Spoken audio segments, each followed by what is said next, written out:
امام شافعی کہتے ہیں جب میں امام مالک کے پاس پڑھنے گیا تو ان کی ایک ہی ادا مجھے کھا گئی اور میں نے کہا نوکری کروں گا ساری زندگی شخص کی۔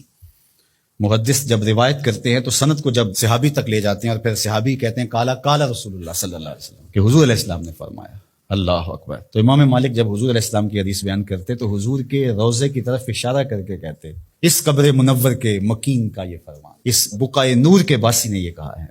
تو کہتے ہیں کہ جب اشارہ کرتے تو کیا وہ کیفیت ہوتی، اللہ اکبر۔ تو یہ عقیدتوں کے رنگ ہیں۔ حضرت سعید بن المسیب لیٹے ہوئے ہیں، بیمار ہیں، اٹھنا مشکل ہو رہا ہے، کوئی آیا اور حضور کا فرمان پوچھا، حضور کی حدیث سننا چاہتا ہوں، میں اقعدونی، مجھے اٹھا کے بٹھا دو۔ تو کہا لیٹے لیٹے بیان کر لیجئے۔ فرمایا انی اکرہ ان احدث حدیث رسول اللہ وانا مستجع، کہا یہ میں گوارا ہی نہیں کرتا کہ حدیث حضور کی بیان کروں اور خود لیٹا رہوں۔ امام مالک کی دہلیز پہ اگر کوئی شخص آتا تھا تو اسے پوچھتے تھے کیا کام ہے، اگر وہ کہتا کہ میں حضور علیہ السلام کی حدیث سننی ہے آپ سے، تو فرماتے کہ پھر تھوڑا انتظار کرنا ہوگا، مجھے غسل کر لینا۔ غسل کرتے، خوشبو لگاتے، تخت بچھ جاتا، بخور سلگھا دیا جاتا، پھر اس کو بٹھاتے اپنے سامنے، کہا اب پوچھو میں تمہیں حضور کا فرمان سنا۔ یہ اہتمام ہے حضور کی حدیث کی روایت کا۔ امام بخاری نے صحیح بخاری میں جتنی بھی حدیث روایت کی، ہر حدیث لکھنے سے پہلے غسل کیا ہے، 2 نفل پڑھے ہیں اور پھر حدیث لکھی ہے، ہر حدیث کے ساتھ یہ اہتمام کیا ہے۔ آج تو بے ادبی ہمارے رویوں میں آ گئی ہے۔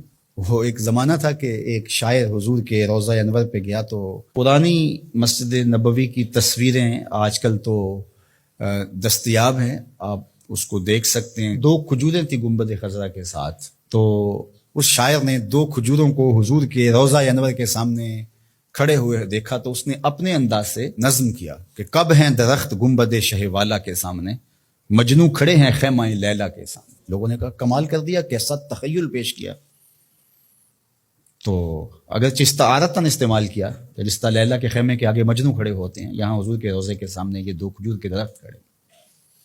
تو ان دنوں میں اعلیٰ حضرت امام اہل محبت امام شاہ احمد رضا خان فاضل بریلوی بھی وہاں موجود تھے۔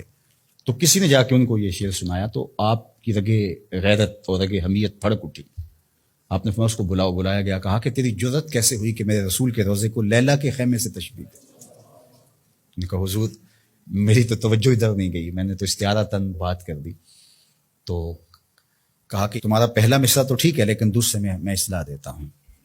اس نے کہا ارشاد، تو آپ نے اصلاح دی۔ اس نے کہا تھا کب ہیں درخت گنبد شہ والا کے سامنے، مجنو کھڑے ہیں خیمہ لیلا کے سامنے۔